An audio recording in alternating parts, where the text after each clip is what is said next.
8th class. अस्सलाम वालेकुम। इस्लामियात का हम टॉपिक पढ़ रहे हैं कुरान पाक का तारुफ और उसकी हिफाजत और फ़ज़ाइल के बारे में। आज इसका हम क्वेश्चन नंबर 3 करेंगे और क्वेश्चन नंबर 3 है कि कुरान हकीम के फ़ज़ाइल बयान कीजिए।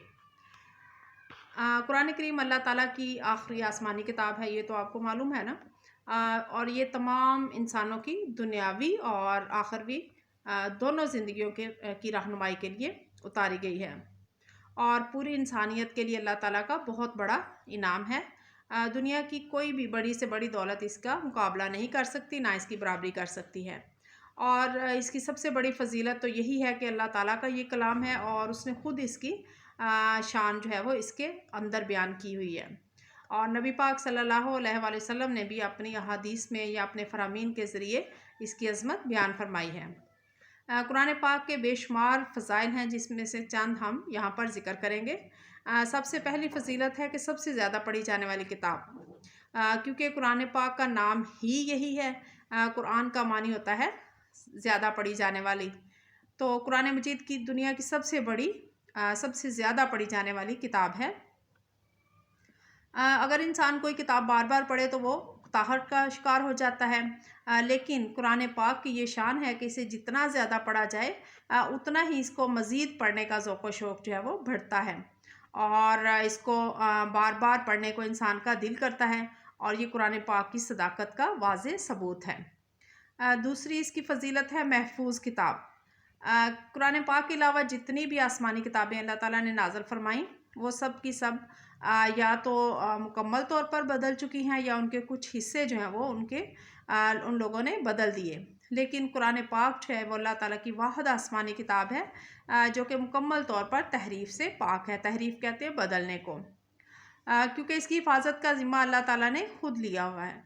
अल्लाह ताला का इस बारे में कुरान पाक के अंदर ही इरशाद है कि इन्ना नहनु नज़्ज़लना ज़िक्रा व इन्ना लहू लहाफ़िज़ून, कि बिलाशुबा हमने ये ज़िक्र यानी कि कुरान पाक नाज़िल किया है और हम ही इसकी हिफाजत करने वाले हैं। और यही वजह है कि 1500 साल गुज़रने के बाद भी कुरान पाक उसी तरह महफूज है जिस तरह आप सल्लल्लाहु अलैहि वसल्लम पर नाज़िल हुआ था। अगली फ़जीलत इसकी यह है कि शक व शुबा से पाक, कि कुरान पाक के बारे में किसी किस्म के शक व शुबा की कोई गुंजाइश नहीं है। इसमें जो कुछ भी बयान हुआ है वो सब का सब यकीनी और हकीकत पर मबनी है,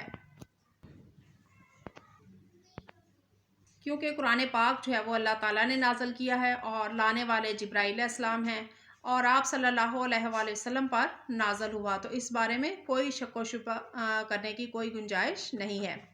और अल्लाह ताला का भी कुरान पाक में इरशाद है कि ज़ालिकल किताबु ला रैब फ़ीह, कि ये वो किताब है जिसमें कोई शक नहीं है। चौथी फ़जीलत है किताबुल एजाज़।